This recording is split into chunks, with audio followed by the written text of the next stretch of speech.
Final week of the regular season and playoff spots are up for grabs. See if perennial powerhouses earn their position with our games today. Here we see Dardoch making his way into the studio with Hooney in tow. Big test for them today against Team Liquid. Smithy and Pobelter getting ready in their ready room. Another shot of Pobelter here, looking pretty relaxed before his game today. Just checking out the peripherals, getting some last-minute prep. Of course, stage ready, camera ready. Makeup is important for these guys to look clean. Yep. Especially if they're, we got to check that hair. Hey, I know that life. I know the hair life. Hey. Oh, a little bit of a look into Pobelter's morning routine. It's got to have the mind sharp, too. Yeah. 200 IQ, man. Bigger you got to feed that brain, and then, of course, you got to feed yourself. A nice, healthy, fruit-filled breakfast for Pobelter. And these aren't at the studio anymore. Absolutely not. Oh, and a shot of him on his way home at the end of the day. And, we got caught. We got abort. Abort.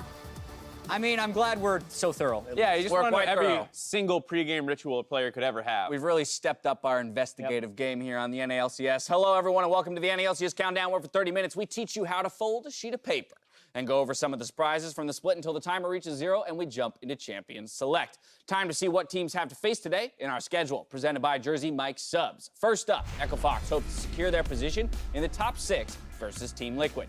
Then 100 Thieves aim to do the same against Cloud9, with Optic and TSM fighting for 6th place in Game 3, where Captain Flowers will be hitting up the NALCS Lounge with a Narrow and Prawley on Riot Games 2.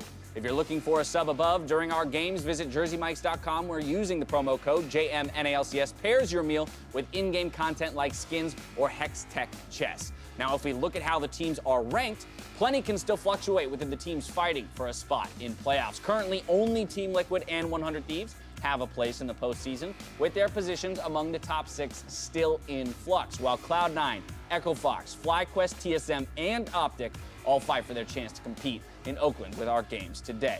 Yeah, and it's just crazy how much is still on the line, Dash. The fact that the 3rd-seeded team could still miss the playoffs entirely. We have a 43% chance of having 3 or more tiebreaker games. It's crazy. It's absolutely nuts. You just got to make sure you keep on your dailies, get the Azurite to level up your artifact level, and make sure you have... Hello. Oh, yeah.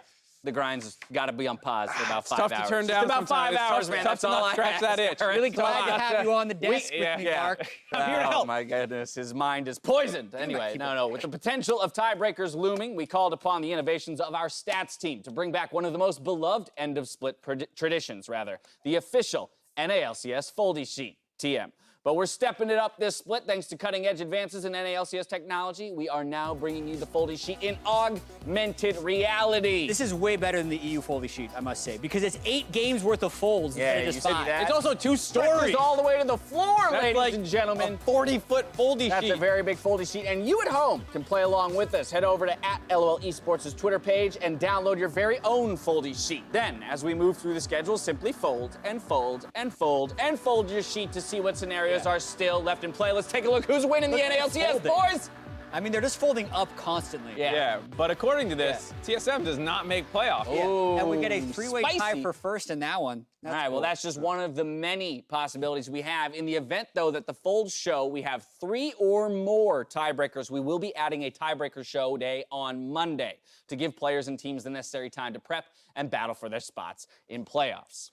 Yeah, I mean, we saw EU, I think, officially has an extra day as well. We'll see if we match them. Well, also, EU solves 3-way ties differently than NA solves 3-way ties based on the rule book. But if anyone really cares about that, they can go to LOL Esports, go to the About, look at the rules like I was doing before the show and figure it out, because it's actually really complicated. Yeah, it's very complicated. Taking a look, though, we did kind of break down the probability of the different tiebreaker scenarios. Yeah. Of 0 to 2, there's a 56.64% chance of that many tiebreaker games versus 3 plus being 43.36. Of course, that's weighting each match as a 50-50. Yeah, no bye is secured yet. Team Liquid, even though they have a 79% chance of getting first or a tie where they don't even have to have a tiebreaker because they went off head-to-head, there's still a 1.17% chance they finish fourth. The meme that won't die, even though it's not happened a ton of times, you just have to talk about it every single time. So here's what you need. TL needs to go 0-2 this week, Fox needs to go 2-0, and then there's 2 stipulations. If Golden Guardians beat Fly, C9 then has to 2-0. However, if Fly only beats Golden Guard, or excuse me, if Fly beats Golden Guardians, C9 can either 1-1 or 2-0. 100 Thieves still has to be Optic, and that will then force Team Liquid to lose all their tiebreaker games and that is exactly how you get 4th place Team Liquid. So there's still a chance. Yeah, But Tell me there's a chance. Pull up your actual foldy sheet. Yeah, All right, we just want to, we're going to show you guys because we all have our foldy sheets. Maybe a little bit more And of a we'll charity. break through this all with After you guys. one game, this So- is going to be half the size. That's a good point. That's Every what I'm saying, game, fair. Yeah. half the size of the foldy sheet. If this seems daunting to you, don't worry. We're going to do it with We'll you walk at you the through end it of every every step of game. the We'll way. walk you Yeah. through it. It's real simple. We've had years of practice folding these sheets, so Like one I'm split. confident. Mark's had one So split. the challenge to everyone online, if you've gone to Lolly Sports and looked at the foldy sheet, is like tell us which scenario you think is going to happen because there's 256 ones. The reason there's only Exactly. 8 games on this is 2 of the games don't actually matter as far as playoff scenarios go. Right. It's sealed Otherwise, it'd be a against much bigger sheet. Clutch and Golden Guardians. Otherwise, it would actually be 4 times as big just All right. adding 2 games. So we, of course, do want to hear from you, but I also want to hear from the two of you. I have asked you guys to pick the scenario of these 256 that you think we will end the summer split with. So first up, Mark, what's your pick? I'm going with line 220. 220? So if you look at really? that, Let me flip my... All right, this is what it is. yeah, it's over behind there. us. If you don't know what 220 is, it's going to be Team Liquid winning the first game, followed by C9, and then it will In the be- big swinger game, you're choosing Optic over TSM. Yeah, Optic That's over the... TSM is the really, really big one. The things behind me is the way that the playoffs will end seeding-wise, which will actually mean Yeah. C9 is going to get a bye. And Woo! most importantly, TSM not making playoffs because they lose. Well, 220 would have a tiebreaker game between C9 and 100 Thieves. Right. And a tie that's auto-resolved between Fox and FlyQuest. My prediction was line 252. Okay. And there's actually only one difference In these lines. of that from everything, and it's that game 3 of today with There you TSM go. versus Optic. And the only difference then would be Optic or TSM making it in the playoffs, I believe. yeah, Wait a well, second. Who's not in We're here missing all of a 100 sudden? Thieves for some reason. Oh, but 100 just Thieves isn't in there. Blow past that. It's actually about TSM or Optic making it in. Alrighty. Well, yeah, that's their picks. Make sure you download that foldy sheet over on Twitter and share which scenario you think will come to pass. Now, one of the more impactful games on the playoff picture is that Game 3, Optic versus TSM, that we just talked about. And Power of Evil feels especially fired up to face Bjergsen. I don't know, just for some reason, Destiny has something with me and Bjergsen. There is just something, I'm not sure about what, but it's like, it's always me against him and like really deciding matches or me against TSM. So yeah, it's just gonna be a clash again between us, and it's gonna be possibly the deciding factor of who goes to playoffs and who doesn't, and I'm pretty confident. I'm starting to really like this rivalry between Power of Evil and Bjergsen, even to the fact that Optic is pushing it so hard as well. They sent out a tweet earlier this week talking about what PoE has done to Bjergsen, so to speak. He's knocked him out of an IEM twice. He knocked him out of Worlds last year. They're really playing into it. I believe his all-time record against them, as we can see here, is 8-5. But in the NALCS, Bjergsen was actually 2-0 against him in spring. In spring. We even did a Lolly Sports feature of like the PoE versus Bjergsen rivalry, and PoE's all about it. He's saying, yeah, this is such a great rivalry. I always beat him. And then Bjergsen's like, yeah, I don't really think it's a rivalry. Like, I have 4 MVPs, dude. Like, I've really dominated NA for the last 4 years.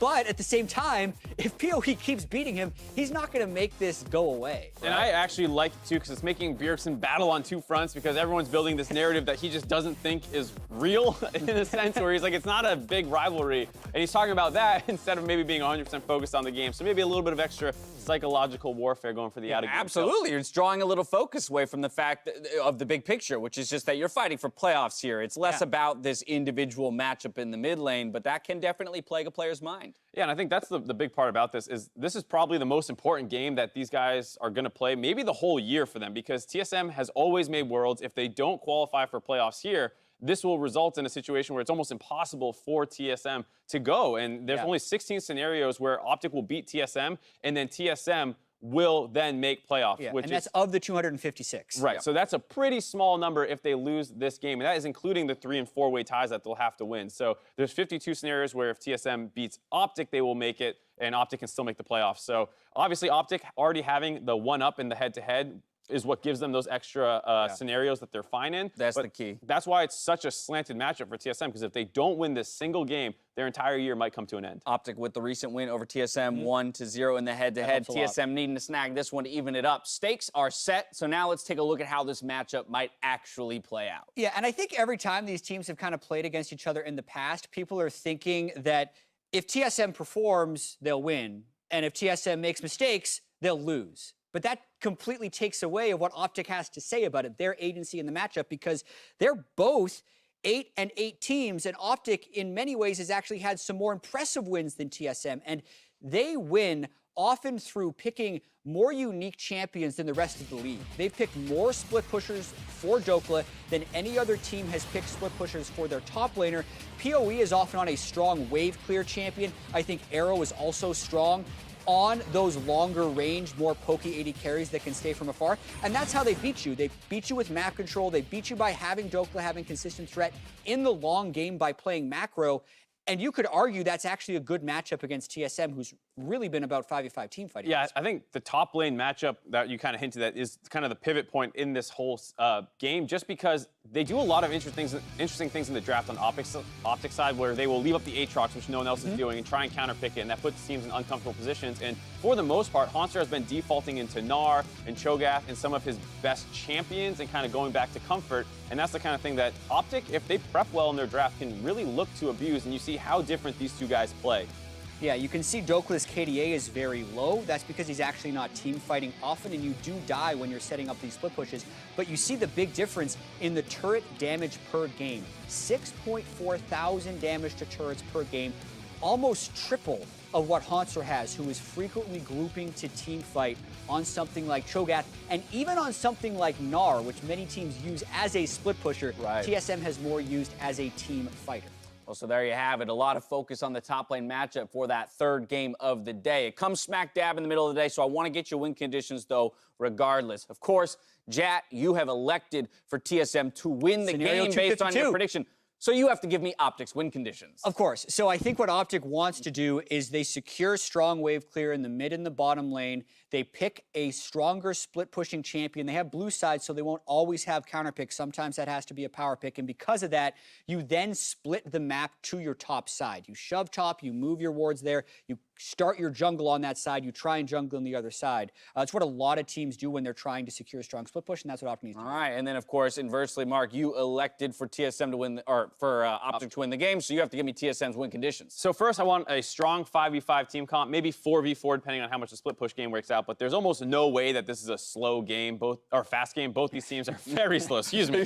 A lot of base races and 20 backdoors breaking out. So make sure you have the better 5v5 comp to play around the objectives, and then camp top lane, because we saw, even though Dokla did get the GP, or the Yorick against the GP, once he got camped and kind of shut down, he lost complete split push pressure. So you can attack that strategy early and often and not give him the chance to really ramp up on the split push. That's interesting. The second part of both your win conditions kind of, implies that there will be conflict in the top lane if they are followed 1-to-1. We'll see that matchup, or rather how that matchup pans out later in the day. Thank you for your help, Mark. I did. But now we're stepping away. When we return, we'll break down game one and look at some of the surprises of the split so far. All that and some more after the break.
Welcome back to the NALCS Countdown. We're about 12 minutes away from Game 1. Back in Week 3, you both made your bets on how teams would fare based on the first third of the split. So I wanted to check in, see how you guys are doing. And one bet in particular stood out to me. All right, well, then for our final over-under, we're going to jump to the bottom of the standings. We find Cloud9. I'm putting the line at 9.5 wins. What do you guys think? Can they do it? Way under. Way under? How far under, Mark? Yeah, how far under? Way Way under. What's Way? way? I don't know. What do you think, Jad, on 9.5? I'm predicting them at 9, so I have to go a little bit under. little even bit. if Mark is way They under. have to win 8 of their next 13 games. Yeah, right? I think it's possible. Way under. though, I mean, right? I'm not wrong yet. You want to qualify way under? Yeah, we never really said what that meant. It's more of an emotion than a number. So you think 9 is way under? I'm not wrong yet. Right They're there. at 9. They need to win a game this weekend. Also, this wasn't even a third of the way through the split. This was after 5 games. All right, true. So there's just even before more. a third of the way through the split. Yeah. But let's run through some of these. We have Team Liquid at 12 and a half. Mark, you said over. They can still do that if they can go get to 2-0 13. this week. Jat, you said possible. under. So you need them to drop one of their games I this still week. have That a one- chance to get all of these. That one's coming in under the wire. But it won't game against, it probably won't. But a game against Echo Fox here at the top of the day, Team Liquid could definitely drop that and give Jap the correct answer there. TSM at 11.5. Mark, you were optimistic with the over. Yeah, I was Yeah. definitely drinking That's the actually TSM. impossible now. I was It's drinking the impossible for Mark to TSM get that Kool-Aid right. for a little while when I had like 12 So pitches or Jap's something already like that. out front here, 1-0, because Yeah. we know that one's locked in. Echo Fox at 12.5. They're also sitting at 9 wins currently. So you both were correct by calling under. We're on that most one. likely going to get 2 and 2, both of us. Both of us going to get C9 wrong. I'm going to get You're going to get it more wrong. I'm going to get though. TSM wrong. I'm going to get Team Liquid right. You're going to get that wrong. And we're going to be You're- tied. There's no such thing as more wrong. There is. 50-50. Yeah. might be. 50-50. There No, might be a context- more wrong. Throw the context out the window. Way under and kind of under. That's some Let's be baloney. honest, though. I think the fact that, yes, way under and kind of under, again, should just kind of clue people into craziness or Made the a huge run. impressiveness Yeah. that Cloud9 is displaying here on the back half of the split. Yeah, and tons of roster swaps along the way, too, even happening last week. Did result in a win, but just how volatile it feels like their season has been. And they've been the best team in the last 9 games. Yep, beating keep winning. Team Liquid, right? Taking Yeah. down the #1 team in the league as of right now. Cloud9 were just one of the surprises of the split. Outside of being way, way wrong about Cloud9, what else has stood out to you two? I am very surprised at how successful FlyQuest has been Okay. and continues to be. Wild Turtle meta. I said it. Yeah, all that Yasuo Yeah. brand he's played has really stepped up their game. But in actuality, this team, for me, was 10th in my preseason power rankings. And now with 2 games left in the regular season, they have a 4.7% chance of finishing first. That's insane to me. Yeah, not that it's going to happen, but just that that's it even could impossible. happen. That's a possibility. It's not going to happen, but it's a possibility. Right. And for a team that you would project to finish 10th, to even have that or just possibility in the 9th Hey, week they'll is be insane. right on the outside of the playoffs. Right. Best case scenario. Oh, yeah. But wow. I mean, yeah, sitting at 9-7 right now. Mark, what about you? What's been a surprise? For me, it's got to be the base races. Just given how the season started with all the crazy funnel strategies and the mages bottom, and then we went through this kind of 2 to 3 week burst where FlyQuest and Optic just backdoored everybody in the league, it felt like. And then Echo Fox got in on it, picking on TSM, and it was just insane to see this start happening so close together and in upset situations a lot of times where it felt like the favorite was losing games due to this. Yeah, I mean, split pushing did And really the come marksman back at the TPs. end of the game. It's always Marksman spend. TPs contributed to it. People were more willing to suicide in. Like, it's probably something to do with teams being so much about the 20 to 25 minute games early on in the season that there's some rust when getting back to playing that macro game. Right. Also, like a bunch of the game changes that happened, less health on Nexus turrets. But even with all of that, there's still so many base races. Yeah, so often it was the team with the gold lead that was losing the game because of that overcommittal or something, and then the base race happening. Take to Twitter, though. Tell us what your biggest surprise of the split was thus far. Tweet to LOL Esports with the hashtag NALCS, and we'll review some of yours tomorrow. Now let's take a look at this week's mic check that takes a listen at some of the lighter moments from Week 8. This is going on the mic check. Mic check. No, there's no way. This is just There's no way. pure unadulterated idiocy. Ba ba ba ba ba ba ba. We should go. Coming. Listen. Watch out, no stumps. W2, Harold. Go, go, go. Yasuo nothing. Yasuo nothing. Nice. Dancing on an Omega ending today. Omega. I still don't understand how we can have 62 ping in solo queue. I'm sorry. Every week this happens. Hey, I mean, having a crisis right now. Why don't people just go like electrocute everything? Like, why don't you just go electrocute Alistar? No. Because you're very squishy. Just go electrocute Tom. Auto Q, auto. lobby? Doesn't matter if you're squishy if they're dead, does it? And in this split, fighting against Cody Sun again. Stop. And I lost again. Stop. So I'm 0-5 versus Cody Sun. Dog. So if you do the math, we lost. Wow, he's done. Go, go, go, go, go. Okay. Alright, no. Help me. I'm coming. Him too, dude. I'm not helping you. Nice, guys. Alright, Nice. finish. I need up. Yeah. Finish and move left. Left. Just right. Pay. I'm looking away. Okay, I'm looking away. Chase. We're C9 now, by the way. That's what Waldo wants you to do. We're actually C9. It's gonna be hard in lane phase, but if we have Blabber and Vigorous and Jensen. Oh, we win. I'm on Kindred. Alistar no flash. Solar trust. Nice. Can you especially turn me down for Fabian? Oh yeah, this guy, can you just mute him? Just straight mute. Yeah, there's a bug here. We cannot talk. What's going on? There's a fly on our face. It's on top of you, Trevor. Oh wait, we cannot talk about the game, right? Got him? Down. Wait, all you guys say eat me when I'm Tom Kench? I mean, what should I say? You guys aren't in danger. It's just one spell hits you, and you're like, eat me. I'm dying. Go. And DPM. KDA. KDA is more important. Reddit will like me. Some light moments in week 8, but things are about to get a heck of a lot more serious here in week 9 as, again, we race for playoffs. Ahead of our first game, though, Doublelift is feeling confident in the Fox matchup in typical Doublelift style.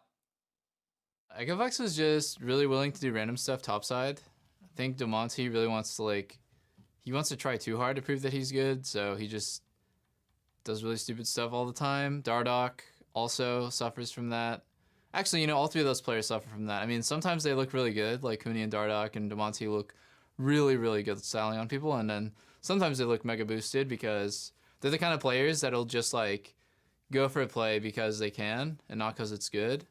And so, that can be, a really big strength because people usually aren't looking out for the same thing as, Dardoch and Huni are looking out for. And the downside to it is just that they might, chain feed. So I think Echofox is a really hard team to play against because they're so unexpected with what they're doing. The bright side is that their bot lane is really easy to play against. So I am really looking forward to playing against Lost and Smoothie. I think we can really take over the game.